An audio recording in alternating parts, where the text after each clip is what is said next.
کرتا ہے زمانہ حسین سب کا ہے، حسین سب کا ہے، کرتا ہے زمانہ حسین سب کا ہے۔ اعوذ باللہ من الشیطان الرجیم، بسم اللہ الرحمن الرحیم، الحمدللہ رب العالمین، الصلاۃ والسلام علی رسول اللہ وآلہ آل اللہ، ولعنۃ الدائمۃ علی اعدائہم اعداء اللہ، من عداوتہم الی یوم لقاء اللہ۔ قال تبارک و تعالی فی القرآن المجید وقولہ الحق، بسم اللہ الرحمن الرحیم، ادعو الی سبیل ربک بالحکمۃ والموعظۃ الحسنہ۔ ایک صلوات پڑھ محمد والے میں۔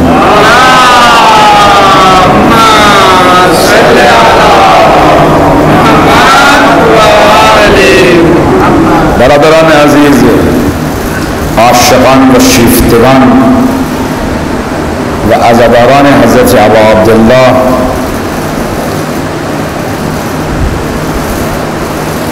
یہ فرش عزت و شرف و کرامت کہ جس پر خدا نے آپ کو بٹھایا ہے تاکہ آپ کو معراج و عروج تک لے جائے، یہ ارادہ الہی ہے کہ خدا اپنے بندوں کو اونچے کمال تک لے کے جائے۔ میں عرض کر چکا ہوں کہ ہمارا موضوع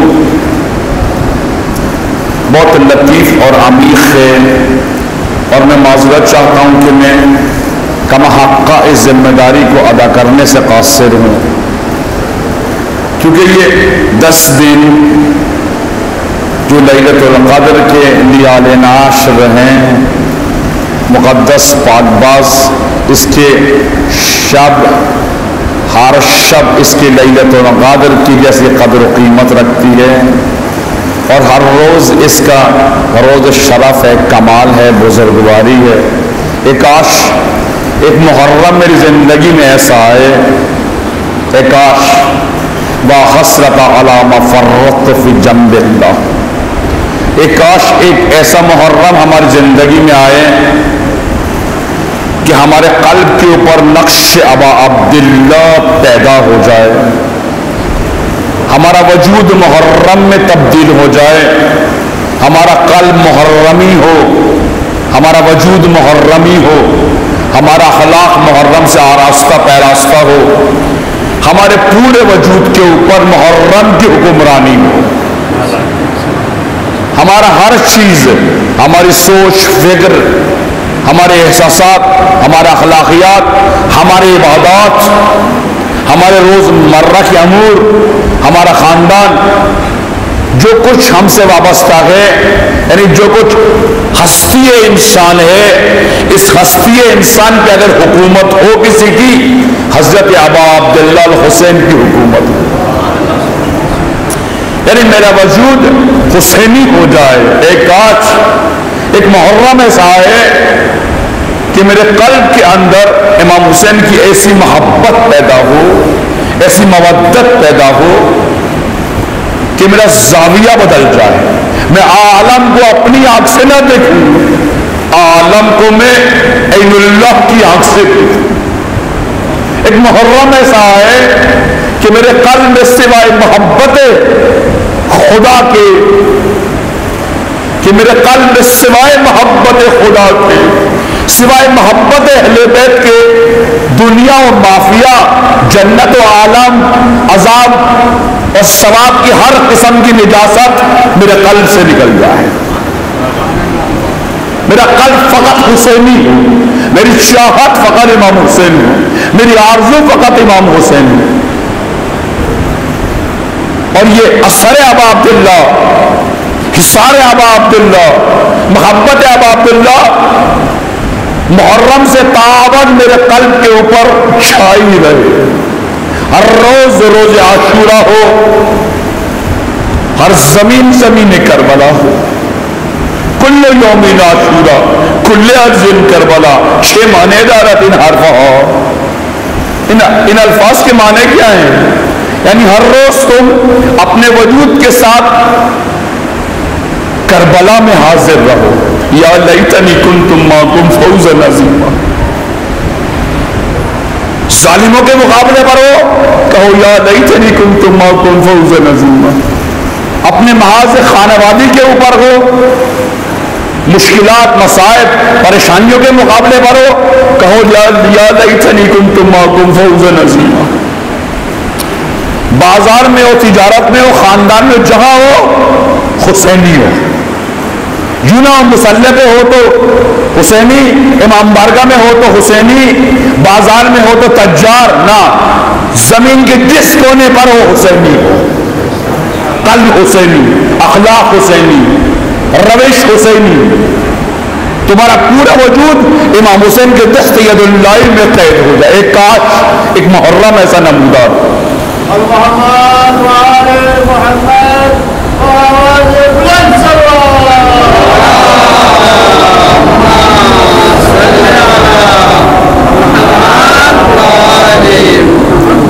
یہ محرم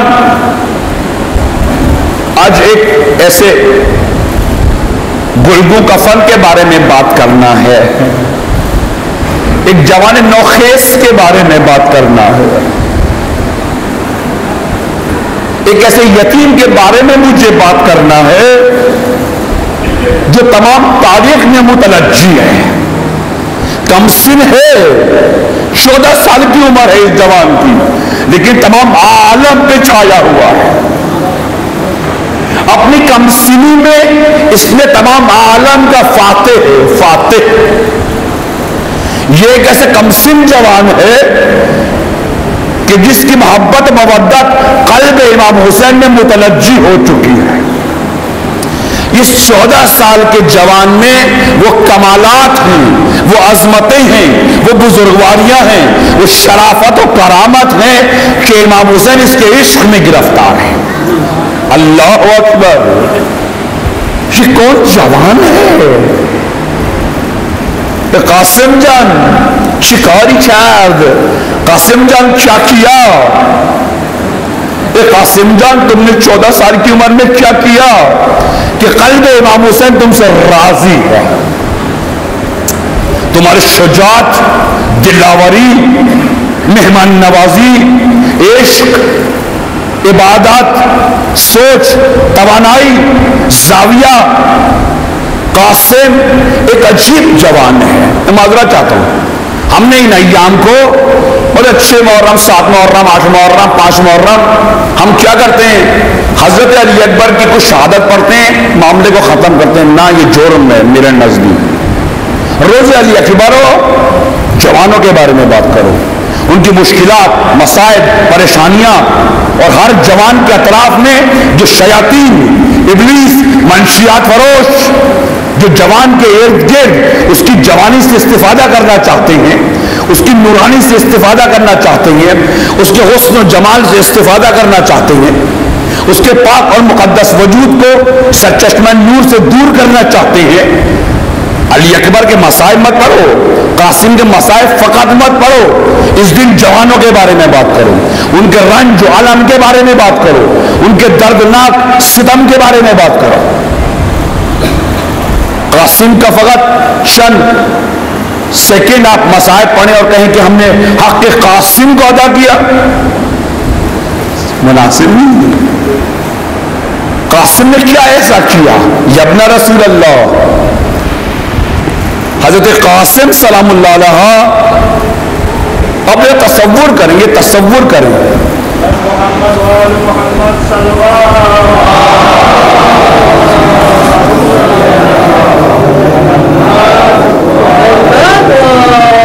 بارے دیگر سلوات۔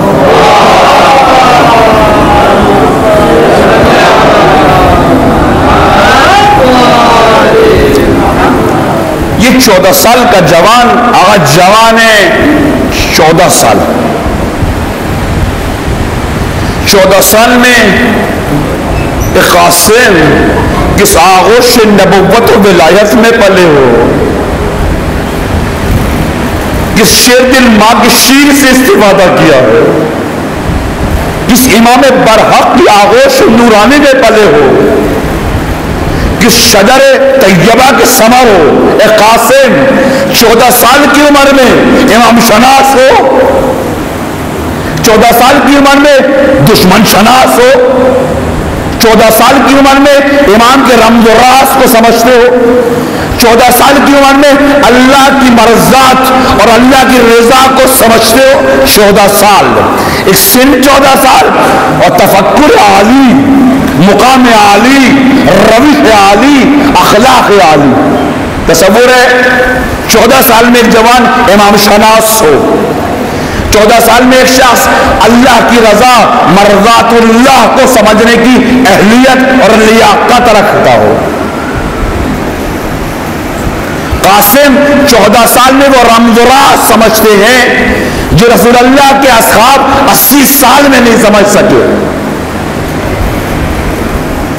عزیزان گرامی صلوات پڑھیں محمد وعلی محمد۔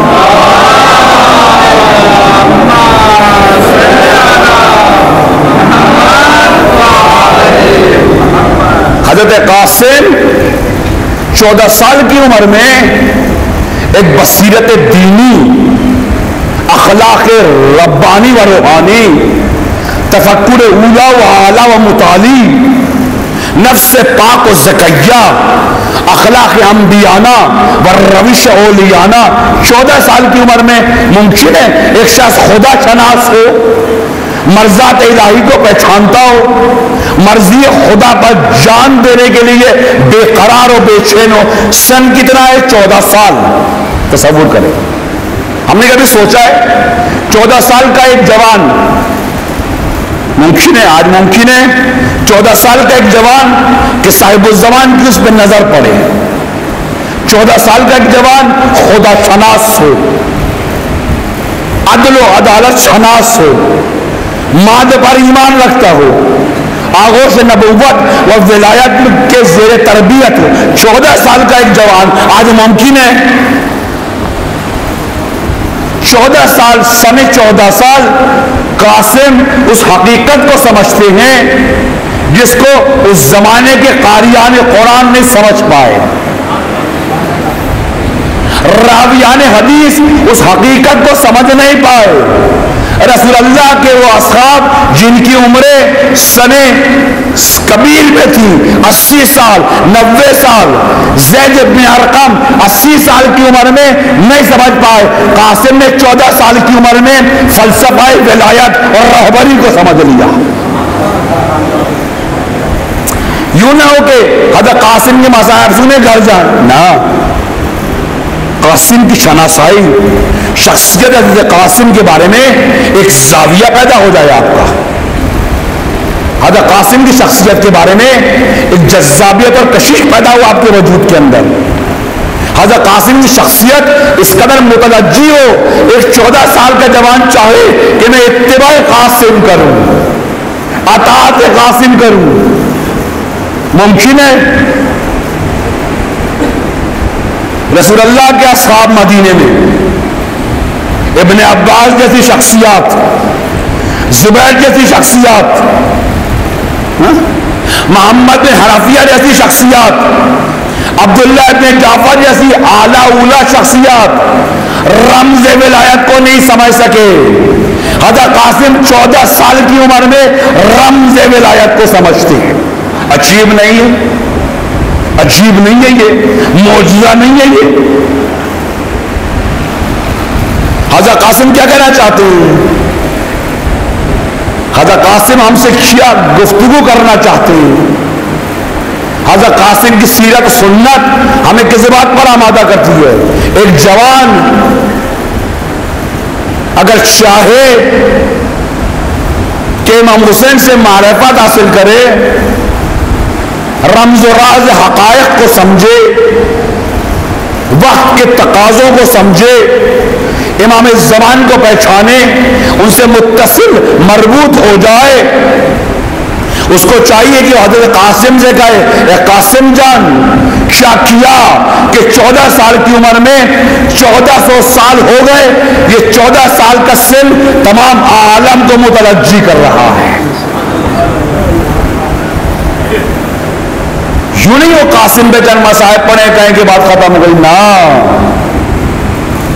حضرت قاسم کی شخصیت کے بارے میں بتاؤ اپنے جوانوں کو. دیکھو تشیع و مکتب ہے,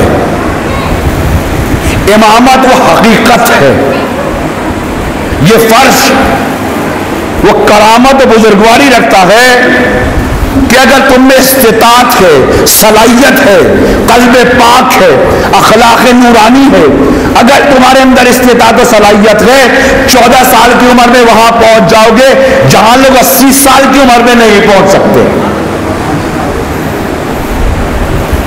برادران عزیز, حضرت قاسم کی شخصیت فقط مصائب میں تلاش مت کرو.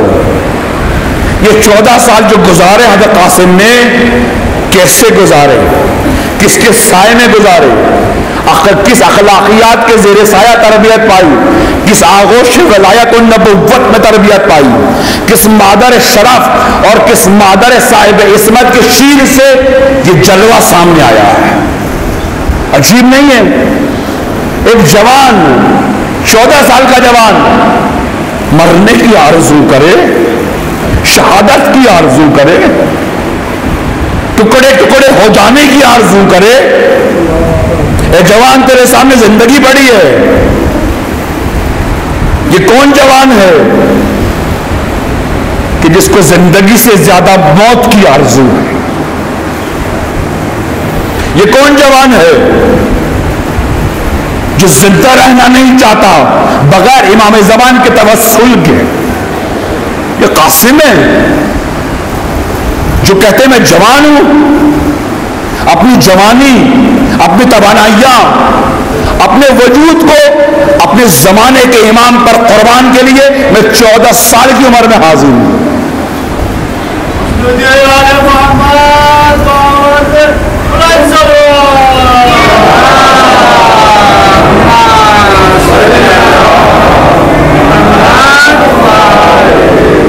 حضرت امام صادق علیہ السلام سے پوچھا,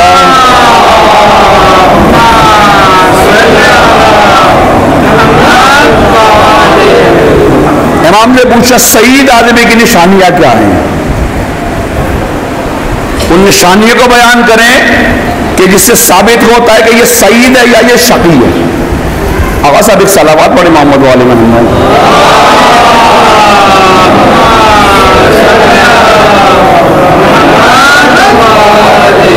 برادران عزیز دقت نظر کریں, میں آپ کی مخصوص توجہات کا طالب ہوں. میں بہت گزاری کے لیے نہیں آیا ہوں, معذرت چاہتا ہوں, میں بہت گزاری کے لیے نہیں آیا ہوں. میں جو مطالب آپ پاک اور مقدس مومنین کے سپرد قلب کرنا چاہتا ہوں یہ تحقیق و تشخیص کے بعد ہے. یہ مجلس عمومی نہیں ہے, میں بہت گزارنے کے لیے نہیں آیا, میں صلواتیں پڑھوانے کے لیے نہیں آیا, میں نعرے لگوانے کے لیے نہیں آیا, میں غذائے معنوی آپ کے سپورٹ کرنے کے لیے آیا ہوں, رزق الہی آپ کے سپورٹ کرنے کے لیے آیا ہوں.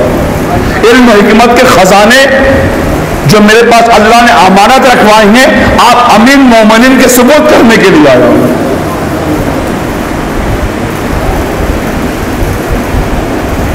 توجہ سے خاص چاہتا ہوں, میں آپ کی توجہ خاص چاہتا ہوں آپ کی برادر عزیز.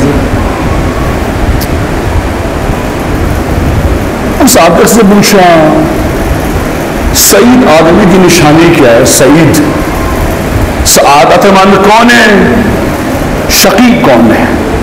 سعید کون ہے, شقی کون ہے؟ ایک کاش ان 3 نشانیوں میں سے ایک نشانی ہمارے وجود میں ضرور کرے. اس ماہ مبارک محرم میں ایک نشانی ہمارے وجود کے ساتھ متصل و مربوط ہو جائے, ایک صفت حاصل کرنے میں کامیاب ہو جائے ان 10 دنوں میں. ایک کاش. امام نے پوچھا سعید کی نشانیاں کیا ہیں؟ امام نے فرمایا سعید کی 3 نشانیاں ہیں. پہلی نشانی کیا ہے؟ سعید کے عقائد حقانہ ہیں. عقائد وہی ہیں جو پیغمبر کے عقائد ہیں, امیر المومنین کے عقائد ہیں، ائمہ معصومین کے عقائد ہیں۔ فرمایا ایک سعید آدمی کے عقائد عاقلانہ ہیں، مدبرانہ ہیں۔ قرآن، سنت پیغمبر، سیرت ائمہ ان عقائد کی تائید کرتی ہے، یعنی اس کے عقائد حقانہ ہیں، تخیلاتی نہیں ہیں کہ جو میں سوچ رہا ہوا نا۔ عقائد وہ ہیں جو دست پیغمبر نے، دست ائمہ اور دست ذوالجلال سے اس زمین کے اوپر نازل ہوئے۔ توحید، عدل، نبوت و ماد، نبوت و ولایت و ماد، یہ 5 اصول دین۔ میں نے کل بھی کہیں کہا تھا اصول دین اور فروغ دین میں فرق ہے۔ اصول دین ثابت ہیں، مسلمات میں سے تبدیل نہیں ہوتے۔ اصول دین روح کی ضروریات کے مطابق ہے، روح کو ضرورت کمال مطلق کی، روح کو ضرورت کمال مطلق کی، روح عاشق عدل و عدالت کی، روح تشنہ نبوت و ولایت کی، روح کمال مطلق میں فانی ہونا چاہتی ہے۔ اصول دین روح کی تربیت اور روح کی ضروریت کے مطابق ہے۔ جسم فانی ہو جاتا ہے، روح فانی نہیں ہوتی۔ اس وجہ سے اصول دین آبادی ہیں، جاویدانی ہیں، سرمدی ہیں، سمدی ہیں، متغیر نہیں ہیں، مسلمات میں سے۔ فروغ دین متغیر ہے، آپ کے جسم کی ضروریات کے مطابق ہے۔ مگر نماز کھڑے ہونے کی سکت ہے کھڑے ہو کے پڑھو، بیٹھنے کی سکت ہے بیٹھ کے پڑھو، بیٹھنے کی سکت نہیں ہے لیٹ کے پڑھو، لیٹنے کی سکت نہیں ہے اشاروں سے پڑھو، یہ جسم کی ضروریات کے مطابق ہے۔ روزہ قوت ہے، قدرت ہے، صحت ہے، تندرستی ہے، روزہ رکھو۔ صحت نہیں ہے، تندرستی نہیں ہے، بیمار ہو، شریعت نے بیان کی ہے۔ حج ہے، مال ہے، دولت ہے، پیسہ ہے، حج کرنے جاؤ، نہیں ہے، واجب نہیں۔ پیسہ ہے، خمس لو، پیسہ نہیں ہے، خمس لو۔ یہ جسم کی ضروریات کے مطابق ہے۔ امام نے فرمایا سعید وہ ہے کہ جس کے عقائد حق پرست حقائق ہوں، جس کے عقائد میں حقائق جلوہ گر ہوں۔ دوسری نشانی امام نے بتائی، فقط یہ کہہ دینے سے، میں نے پہلی مجلس میں یہ کہا تھا، فقط یہ کہہ دینے سے، میں نے کہا تھا آپ کی خدمت میں، فقط حلوہ حلوہ کہنے سے دہان میٹھا، پہلی مجلس میں نے آپ سے کہا تھا، ایسے علی علی کہنے سے لذت ولایت حاصل نہیں ہوتی برادر عزیز۔ اللہ اللہ کہنے سے توحید سمجھ میں نہیں آتی، نعتیں پڑھنے سے نبوت ثابت نہیں ہوتی ہے، قیامت کے قصے سنانے سے قیامت مترجی نہیں ہوتی ہے، عدل کے کلمے پڑھنے سے، عدل کے قصیدے پڑھنے سے انسان عادل نہیں ہوتا ہے۔ زحمتیں، ریاضتیں کشف کرنا پڑے گا، اس وادی پر اثر اور اس وادی علم حکمت میں آنا پڑے گا، اس خط الہی پہ چلنا پڑے گا، اپنی آرزوؤں کو، تمناؤں کو تبدیل کرنا پڑے گا، عقل اور قلب کے درمیان جو جدائیاں سے ختم کرنا پڑے گا۔ یوں نہیں کہ میں کہوں کہ میرے عقائد توحید عادل ہے، نبوت و امامت و مات بس ختم کافی نہیں ہے۔ قرات کرنے سے قاری قرآن کچھ اور ہے، مفسر قرآن کچھ اور ہے، صاحب قرآن کچھ اور ہے، ایسے ہی ہے۔ امام نے کہا کہ ایک انسان سعید اور رشید وہ ہے کہ جس کے عقائد الہی ہو، حقانہ ہو۔ پھر فرمایا دوسری صفت اس کا اخلاق، جو میں ہمارا موضوع ہے، اخلاق اس کا کریمانہ ہو۔ اخلاق یعنی کیا مطلب؟ اس میں انسانی صفات ہوں، اقدار انسانی سے اس کا وجود متمسک و منسلک ہو، حیا ہو، شرف ہو، حمیت ہو، آزادی ہو، غیرت ہو، بزرگواری ہو، بندگی ہو۔ انسان کا ظاہر و باطن شیطان کی غلامی، اسیری اور آثارت سے آزاد ہو، اس کا ذہن آزاد ہو، فکر آزاد ہو، قلب آزاد ہو۔ اخلاق یہ نہیں ہے یہاں تک آپ بٹن بند کریں اعتنا، اس کا نام اخلاق نہیں ہے، یہ ظاہر پرستی ہے، یہ ظاہر پرستی ہے۔ اخلاق کچھ اور ہے۔ اخلاق تمہارے صفات میں محبت خدا نظر آئے، تمہارے امور خدائی ہو جائیں، تمہاری نیت خدائی ہو جائے، تمہاری عبادات خدائی ہو جائے، تمہارے وجود کے اندر محبت خدا پیدا ہو اور تم انسان فیض رسان بن جاؤ۔ اخلاق یعنی ایک انسان اگر وادی اخلاق میں وارد ہو تو اس کو چاہیے کہ وہ مرکز فیض رسان ہو جائے۔ ایک انسان کہ جس کے وجود سے فیض نصیب نہیں ہوتا، اسے گفتگو میں فیض نہیں ہے، امور میں فیض نہیں ہے، اس کی عبادات خود اس کو فیض نہیں دے رہی، اس کا علم خود اس کو فیض نہیں دے رہا، ایک ایسا انسان بد نصیب ہے۔ ایسا انسان کی کس بات اخلاق انبیاء اب اخلاق اولیاء نہیں ہے۔ امام فرماتے ہیں دوسری نشانی اخلاق کریمانہ ہے۔ دیکھو کہ یہ صفات ہیں، صبور ہو، غیور ہو، رحیم ہو، رحمان ہو، شریم ہو، یہ صفات ہیں تمہارے اندر، یہ صفت ہے تمہارے اندر۔ غصے کے موقع پر ایک شخص امام کے پاس آیا، امام نے اس کے چہرے کو دیکھا، اس کا چہرہ عجیب سا ہو رہا تھا۔ امام کے گھر پر آیا، ایک چہرہ عجیب سا ہو رہا تھا، اس کی ماتھے کی رگیں ابھر رہی تھی، آواز بھربھرا رہی تھی، اس کی اعضاء و جواہر کے اندر ایک عجیب اضطرابی کیفیت تھی، اس سے بولا نہیں جا رہا تھا، اس کے چہرے پر عجیب و غریب تاثرات و اثرات پیدا تھے، یعنی اس کی مملکت کے اندر، اس کی مملکت وجود میں زلزلہ پیدا ہو چکا تھا۔ امام کے پاس آگے بیٹھا، امام نے اس کا چہرہ دیکھا، کیا ہوا، کیوں پریشان ہو، کیوں مشکل کا شکار ہے؟ پھر امام نے اس کو دیکھا اور کہا لا حول ولا قوت الا باللہ۔ اس شخص نے کہا جب میں رسول اللہ میں آپ کے پاس آیا ہوں،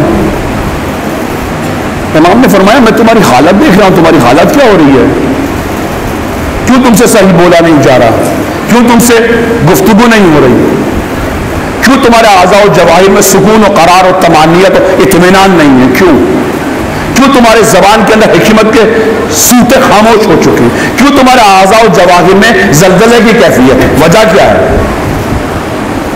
اس نے کہا یہ اپنا رسول اللہ میں ابھی آ رہا تھا، سوچ اخلاق کریمانہ، میں آ رہا تھا ابھی، کسی نے مجھے ایک سنائی، میں نے اس کو 10 سنائی۔ ہم یہ کرتے ہیں کہ اگر تم مجھے ایک سناؤ گے میں تمہیں 10 سناؤں گا۔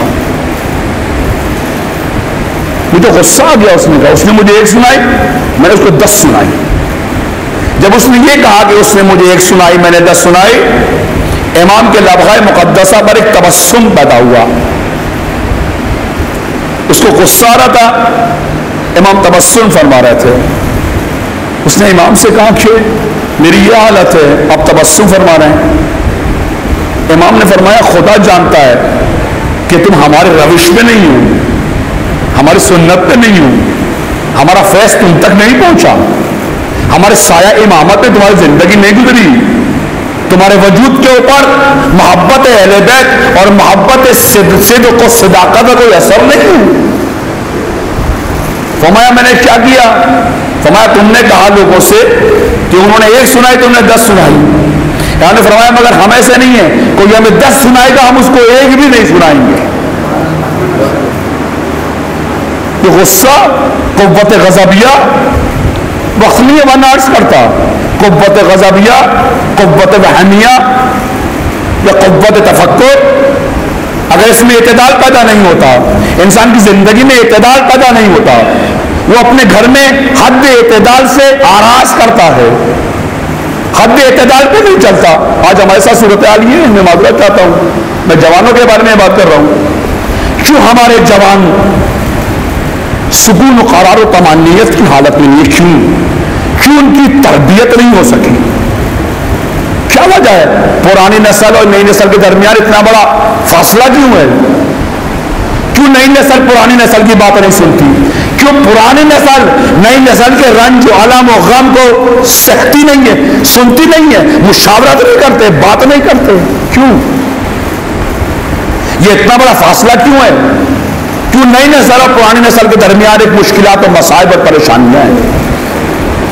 میں معذرت چاہتا ہوں، بیٹوں کو فوقیت دیتے ہیں بیٹیوں پر، کبھی بیٹیوں کو فوقیت دیتے ہیں بیٹوں پر، یہ غیر عادلانہ روش ہے، جو عادل نہیں ہے وہاں ظلم ہے۔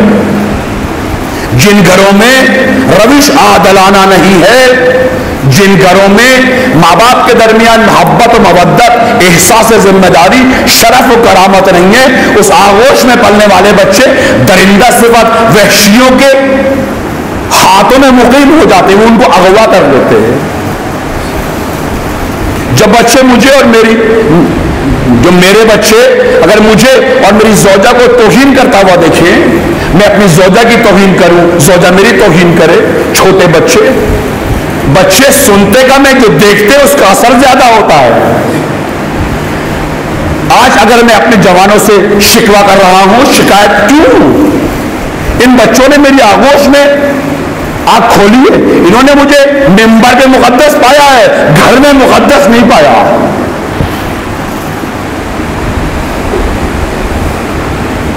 ایک انسان سالم اور رشید اپنے گھر میں بھی ویسا ہی ہے جیسا ممبر کے اوپر ہے۔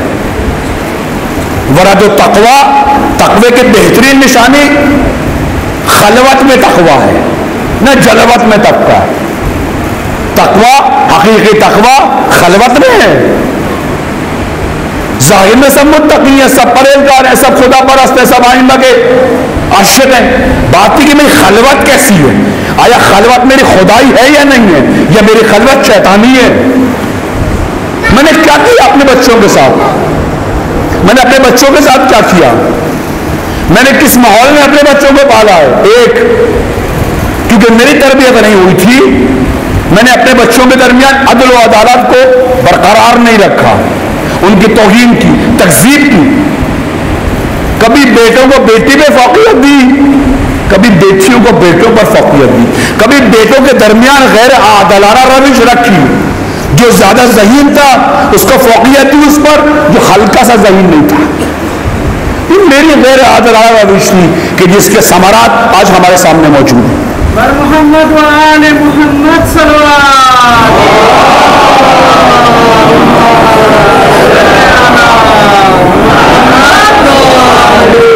ایک، ہم اپنے بچوں کو کیوں پال رہے ہیں؟ جانور بھی پالتا ہے اپنے بچوں کو، ہم اپنے بچوں کو کیوں پال رہے ہیں؟ کس مقصد و مقصود کے لیے پال رہے ہیں؟ ایک نیت یہ ہے، سوچیں میں اپنے بچوں کو کیوں پال رہا ہوں؟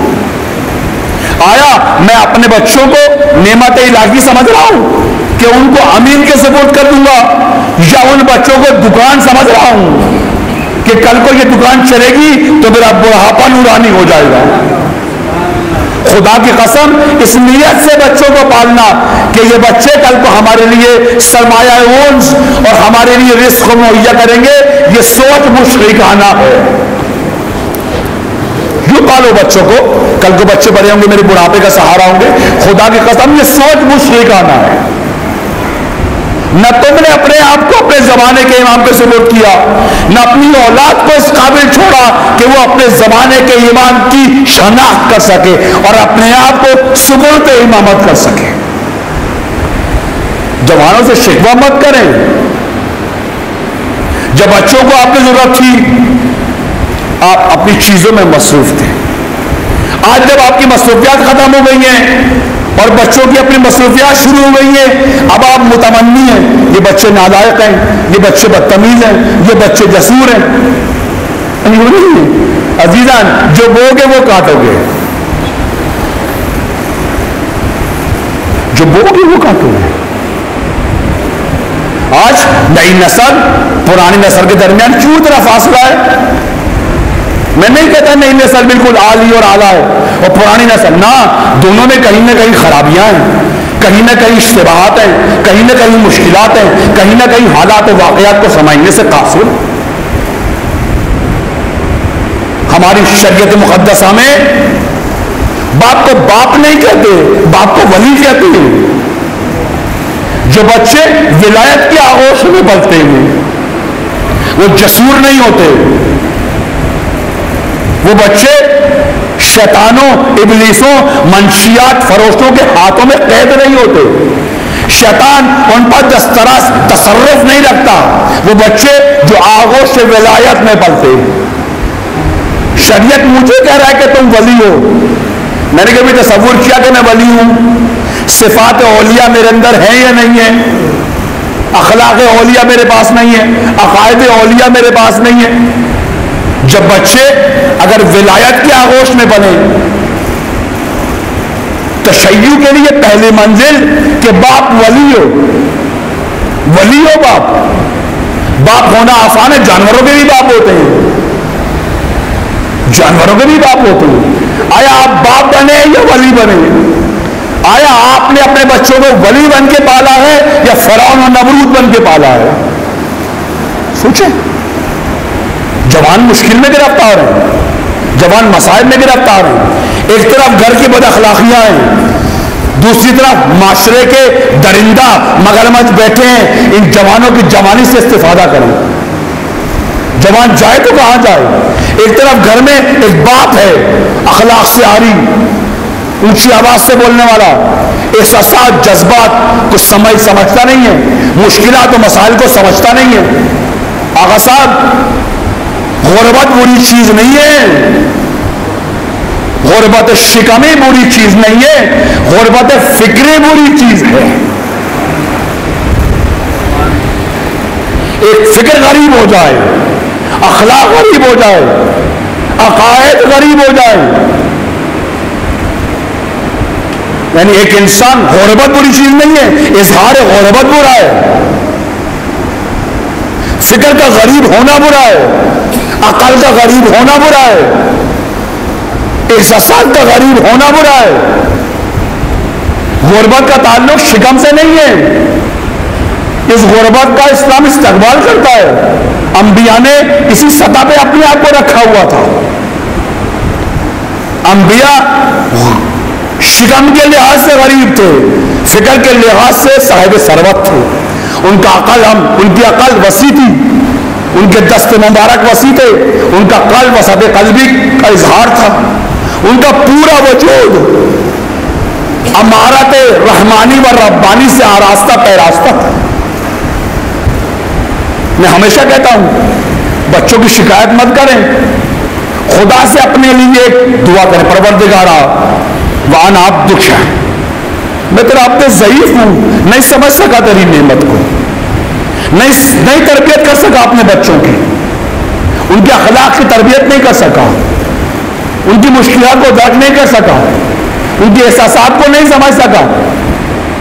پھر اگر کوئی شخص اپنے بچوں کو اس وجہ سے پالے کہ یہ بچے کل کو میری رضا ہوں گے، یہ نیت شیطانی ہے، یہ نیت ابلیسی ہے کہ میں اللہ کی نعمت کی حفاظت کروں کہ یہ نعمت کل کو پھل دے گی اور میرے بڑھاپے کا سہارا یہ بچے ہوں گے۔ ہم اس فکر سے پالتے ہیں اپنے بچوں کو، کل کو جوان ہوں گے، خوب کمائیں گے، ہمارا بڑھاپا اچھا گزرے گا۔ معذرت چاہتا ہوں، یہ فکر شیطانی ہے، یہ فکر ابلیسی ہے، یہ فکر مشرکانہ ہے۔ کہ امام حسین نے حضرت علی اکبر کو اس امید سے پالا تھا کہ کل کو یہ بچہ جوان ہوگا اور میرے بڑھاپے کا سہارا ہوگا؟ کیا امام حسن نے اس وجہ سے اپنے بچوں کی تربیت کی تھی کہ یہ بچے کل کو بڑے ہوں گے اور میرے بڑھاپے کا سہارا ہوں گے؟ کس نبی نے، کس ولی نے اپنے بچوں کو اپنے بڑھاپے کے لیے پالا ہے؟ سب نے اپنے بچوں کو اللہ کی محبت میں پالا ہے۔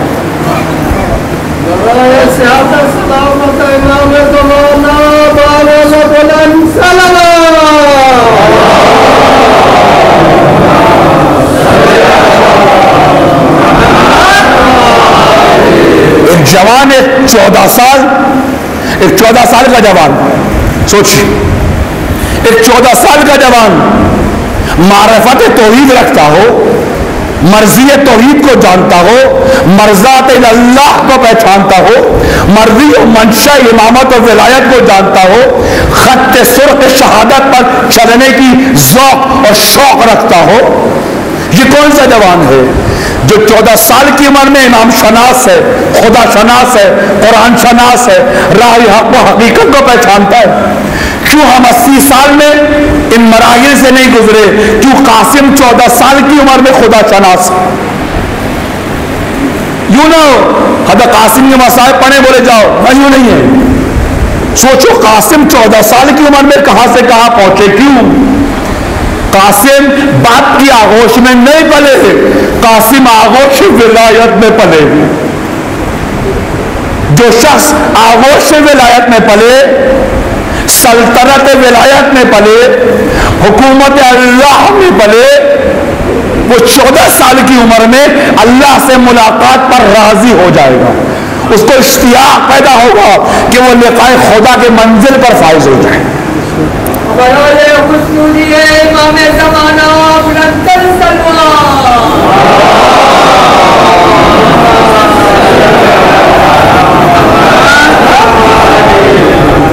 آپ ولی ہیں، اپنی قدر و قیمت کو سمجھو، قدر و قیمت کو سمجھو۔ خدا نے تمہیں ولی قرار دیا ہے، نہ باپ بنایا ہے۔ ولی کا کام کیا ہوتا ہے؟ ظلمات سے نکال کے نور میں لے آتا ہے۔ ظلمات یعنی خودخواہی، خود پسندی، غلامی، اسیری، اسارت، استکباریت، کہ میں ہمیشہ اپنے بچوں کو اجازت نہ دوں کہ مجھ سے مشورہ کریں، اجازت نہ دوں کہ میرے بارے میں کوئی بات کرے، اجازت نہ دوں کہ مجھ سے آگے چلیں، حق نہ دوں ان کو کہ وہ آئے مشاورت کریں، آئے اپنی بات کہیں، آئے اپنا مسئلہ بیان کریں۔ نہ، میرے میں ایک ایسی ہیبت ہو، ایک ایسی شخصیت ہیبتناک ہو کہ میرے بچے اگر میری آغوش میں نہیں پڑیں گے، خدا کی قسم اس حساس مسئلے کو سمجھنے کی کوشش کرو۔ اپنے گھر کو نور اہل بیت سے منور کرو، اپنے اخلاق شیطانی ابلیسی سے استغفار کرو، شیطان الہی، اخلاق الہی و اخلاق انبیاء کو اختیار کرو۔ کاش ہمارے گھر میں عبادت تھی، بچے کیوں خراب ہوئے؟ عزاداری تھی، بچے کیوں خراب ہوئے؟ اگر رکوع و سجود و قنوت و قیام تھا، بچے کیوں خراب ہوئے؟ کچھ ایام فاطمیہ و رجب و شعبان کی نظر و نیاز تھی، کیوں بچے خراب ہوئے؟ سوچ، کیوں بچے خراب ہوئے؟ آگا میں عزادار تھا، گریہ کرتا تھا، نماز شب بھی پڑھتا تھا، تلاوت قرآن پاک بھی کرتا تھا، ماہ مبارک کے رمضان میں روزے بھی رکھتا تھا، پھر میرے بچے خراب کیوں ہوئے؟ آپ کے گھر میں سب کچھ تھا، اخلاق نہیں تھا۔ آپ عبادت گزار تھے، اخلاقی کمالات آپ کے وجود میں متلجی نہیں ہوئے تھے۔ آپ میں صبر نہیں تھا، استقامت نہیں تھی، احساس ذمہ داری نہیں تھی۔ آپ عبادی تھے، ولایت کا جام آپ نے نہیں پیا تھا۔ آپ سمجھے عبادت کرنے سے امت کی تطہیر ہوتی ہے، عبادت کرنے سے نسل جدید خط مستقیم و راہ ہدایت پر آتی ہے؟ ایسا نہیں ہوتا ہے، ایسا نہیں ہوتا ہے۔ کیے جائیے عبادات، وہ عبادات اگر سائی اخلاق میں نہ ہو، اخلاقی کمالات آپ کے اندر پیدا نہ ہو، یعنی تحمل۔ سورہ شورا کی آیت نمبر 42 عجیب آیت ہے، ایک آیت عجیب ہے، تمام عالم کو ثابت کرتی ہے۔ تمہارے گھر کی نجات کے لیے فقط ایک آیت، کیا؟ لما صبرا وغفرا۔ آغا جان افو درگزر کرنا سیکھو، چشم پوشی کرنا سیکھو۔ نہیں، ہم چشم پوشی نہیں، افو درگزر ہم سے نہیں ہوتا۔ خدا کی قسم، ائمہ تمہیں حساب گر دیکھنا نہیں چاہتے، ائمہ تمہیں اثار گر دیکھنا چاہتے۔ یہ حساب گری تجارت ہے، حساب گری تجارت ہے، اثار گری نبوت و ولایت ہے۔ کیوں ہمارے بچے خراب ہوئے؟ ہمارے گھر میں امنیت نہیں تھی، سکون نہیں تھا، شرف نہیں تھا، بزرگواری نہیں تھی، احترام نہیں تھا، ادبیات نہیں تھی۔ لما صبر وغفر، اس آیت ہمارے گھر پہ متوجہ نہیں ہوئی تھی. لما صبر وغفر ذالک لمن عزم الامور، ایک کاش ہمارا ارادہ آہانی ہوتا، ہمارا ارادہ خدائی ہوتا، ہماری نیت خالص ہوتی، ہم بااخلاق ہوتے، اپنے بچے کی توہین نہ کرتے، تکذیب نہ کرتے، بے ادب جاہل اوباش گمراہ نہ کہتے اپنے بچوں کو. لما صبر وغفر، عفو درگزر کرتے. اگر یہ صفات اولیاء پیدا ہوتی، یہ اخلاق ربانی پیدا ہوتا، آج ہمارے گھروں کے اندر شیطان نہ ہوتا، آج ہمیں فکر نہ ہوتی. آج ہم فکر مند ہیں. خدا کی قسم، اگر آپ اپنے گھر کو تربیت گاہ نہیں بنائیں گے، اپنی تربیت خود نہیں کریں گے، تو آپ کے نیچے پلنے والے بچے، یہ مجلس نہیں سنتے بچے، آپ کا اخلاق دیکھتے ہیں. گھر میں آپ کیسے ہیں، مشکلات کے مقابلے میں آپ کیسے ہیں، مسائل کے مقابلے میں آپ کیسے ہیں، وہ آپ کا مشاہدہ کرتے ہیں. وہ سنتے نہیں ہیں یہ مجلسیں، وہ دیکھتے ہیں ہمارا گھر میں باپ کیسا ہے، امین ہے، شفیق ہے، رفیق ہے، حبیب ہے، مہربان ہے، متواضع ہے، تواضع. یہ چیز گھروں میں نہیں ہوگی.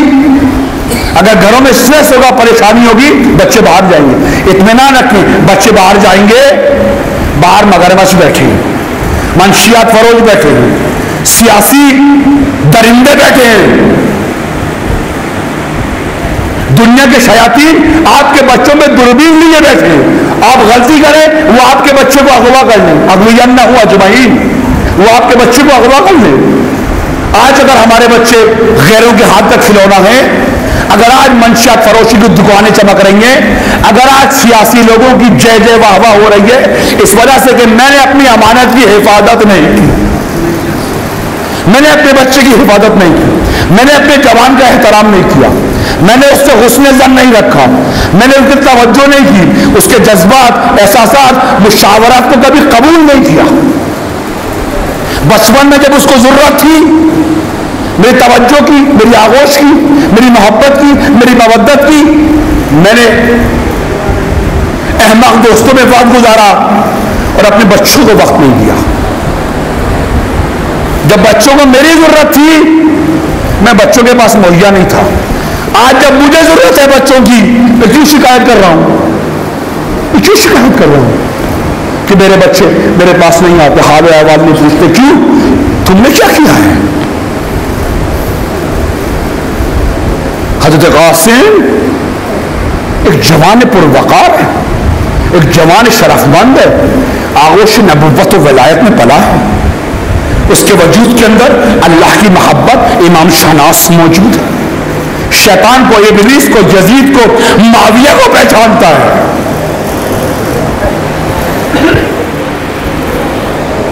حضرت قاسم فقط امام شناس نہیں ہے، حضرت قاسم یزید شناس ہیں، فرعون شناس ہیں، نمرود شناس ہیں. امام شناسی مقدمہ ہے، رحمان شناسی مقدمہ ہے شیطان شناسی کا. کیوں یزید کی حکومت بڑے بڑے اصحاب کو اغوا کر لیا؟ زبیر، میں نہیں نام لینا چاہتا. کیوں اصحاب رسول یزید کی سلطنت شیطانی کے اسیر ہو گئے؟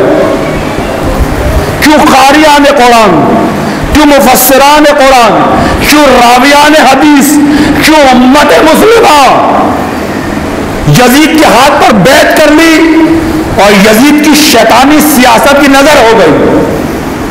امت مسلمہ ایک طرف، امام حسن کا یہ 14 سال کا جوان ایک طرف.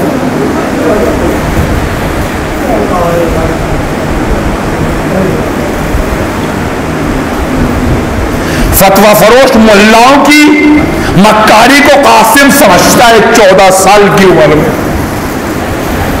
دین فروشوں کی نجاست کو، کثافت کو، ان کے چہروں پر پڑا ہوا تقدسانہ لباس، مگر کے چہرے پر تقوی لباس کو اتارنے کی صلاحیت 14 سال کے جوان قاسم کے اندر موجود ہے.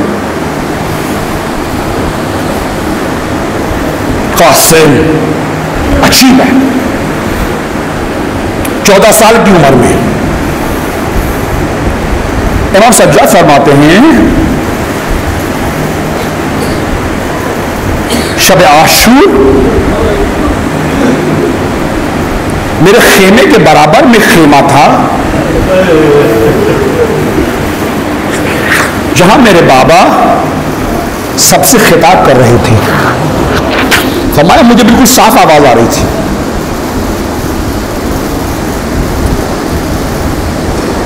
میرے بابا نے ایک طویل خطاب کیا اور پھر جتنے بھی لوگ بیٹھے ہوئے تھے سب کو شہادت کی مبارکباد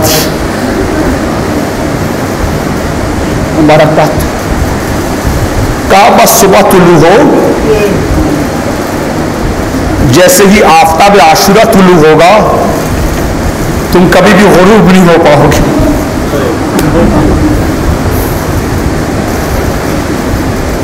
جب آفتاب عاشورہ طلوع ہوگا بام پر پہنچے گا خدا کی قسم امت غروب ہو جائے گی تم ہمیشہ طلوع رہو گے افق تاریخ کے اوپر.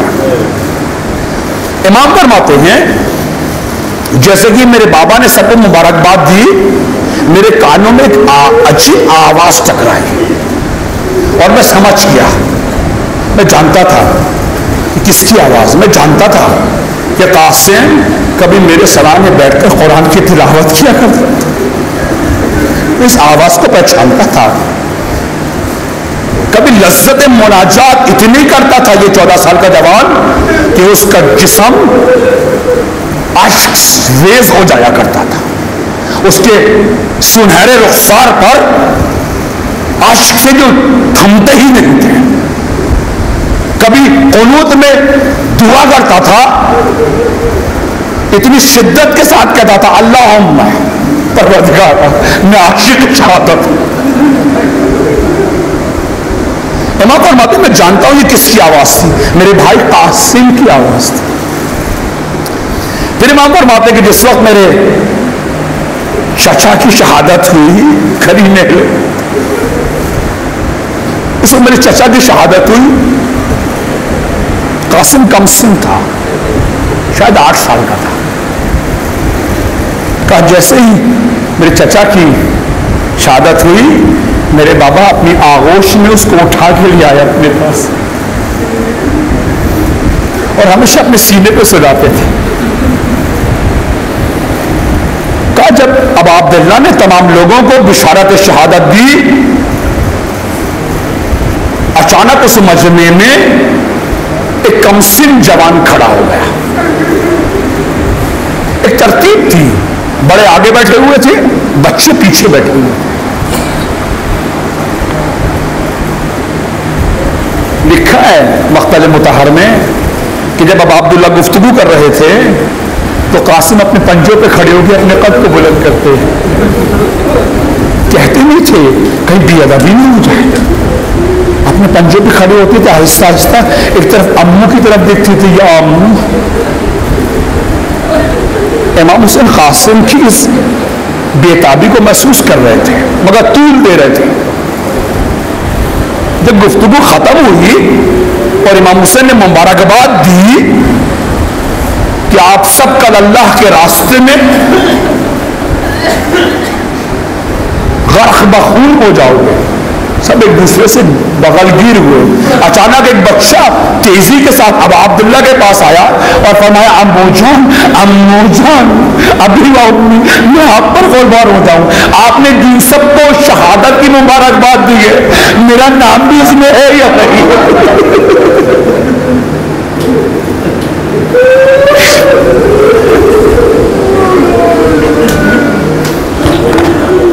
امو جان جن لوگوں کو آپ نے کہا ہے شہادت مبارک کل تم رسول اللہ کے پاس پہنچ جاؤ گے.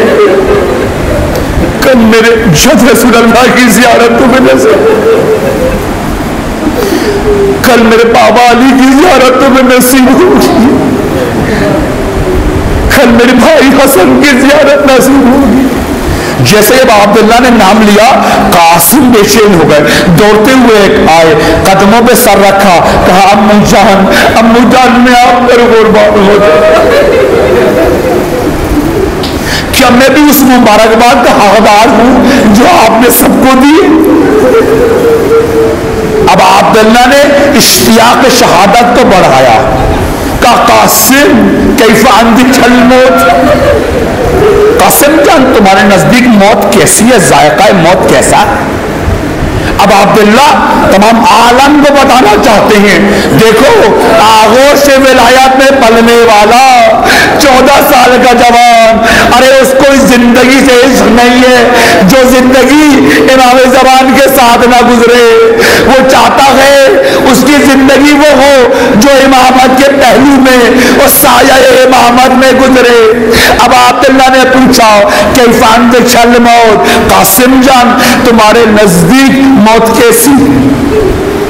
قاسم نے جیسے یہ سنا اپنے آپ کو اپنے چچا کے قدموں پہ گرا، ایک جواب دیا احلل من ناس، چچا جان وہ زندگی جس میں آپ نہ ہو، چچا جان وہ زندگی جس میں چچا والے فضل نہ ہو، چچا جان وہ زندگی جس میں علی اکبر نہ ہو، خدا کی قسم قاسم کو وہ زندگی پسند نہیں ہے جس میں حسین نہ ہو، ارے مجھے وہ زندگی چاہیے، ابدی زندگی چاہیے جہاں میرے مولا حسین ہو، جب میرے چچا والا فضل ہو۔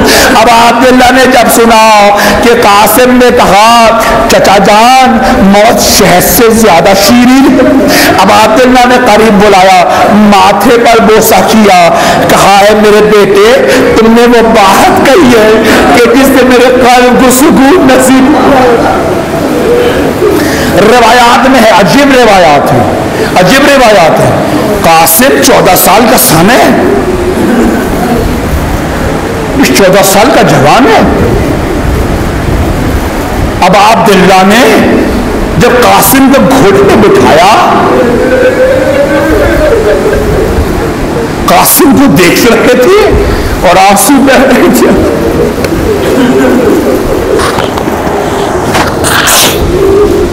قاسم کو گھوڑے پہ بٹھایا،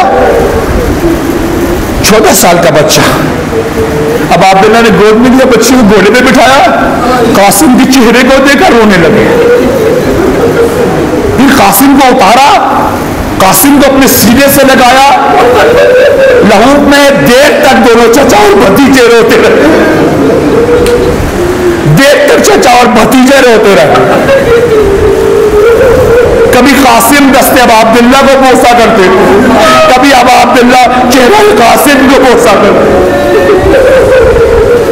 اب عبداللہ نے فرمایا واہ حسرتا، کیا غربت ہے میری، ایک میرا بچہ ہے 14 سال کا، ارے کوئی کلہا نہیں ہے، ارے کوئی زرا نہیں ہے، اتنی چھوٹی کہ میں اپنے جوان کے سینے پر اس کو پہنا۔ اب عبداللہ نے اپنا امامہ اتارا، بچے کے چہرے پہ امامہ باندھنا شروع کیا، امامہ باندھتے تھے، قاسم بھی کبھی آنکھ کو پیار کرتے تھے، کبھی ماتھے کو پیار کرتے تھے، کبھی سینے پر پیار کرتے تھے، بار بار کہتے تھے قاسم قاسم، بار بار کہتے تھے قاسم قاسم۔ امامہ باندھا، امامہ بند گیا، اس سر اقدس کے اوپر پھر ایک کلہ لے کر آئے، کلہ چڑھایا، کلہ اتنا وزنی تھا کہ 14 سال کے بچے نے کہا چچا جان اس کی سنگینی سے خدا جانتا ہے کہ میری کمر جھک جائے۔ اب عبداللہ نے ایک زرا پہنائی اس کو، کہا ایک 14 سال کے بچے کا سینہ اور کہا ایک بڑی زرا، ارے قاسم کو نہ زرا آتی تھی، ارے نہ امامہ آتا تھا۔ اب عبداللہ نے قاسم کو اتارا، ایک دفعہ اپنے سینے سے لگایا، فرمایا اللہ تو گواہ رہنا، اللہ تو گواہ رہنا۔ بس قاسم کو گھوڑے پر بٹھایا، گھوڑے پر بٹھایا، آہستہ آہستہ کہا قاسم، ارے قاسم جاؤ میدان کی طرف، قاسم کو بھیج رکھے تھے، پھر فرمایا فَأَمَّا الْيَتِيمَ فَلَا تَقْهَرْ وَأَمَّا السَّائِلَ فَلَا تَنْهَرْ۔ پروردگار تو گواہ رہنا، میں نے حسن کے یتیم کو کبھی یتیم نہیں سمجھا، ارے اپنے بچوں کی طرح رکھا ہے، اپنے سینے میں سلایا ہے۔ قاسم آگے بڑھے، آگے بڑھے، 14 سال کا جوان، ارے 14 سال کا جوان، دشمن نے کہا روایات میں ہے جب قاسم نکلے ایسا لگ رہا تھا، ارے ایسا لگ رہا تھا کہ ایک آفتاب روشن، ایک آفتاب روشن، ایک جوان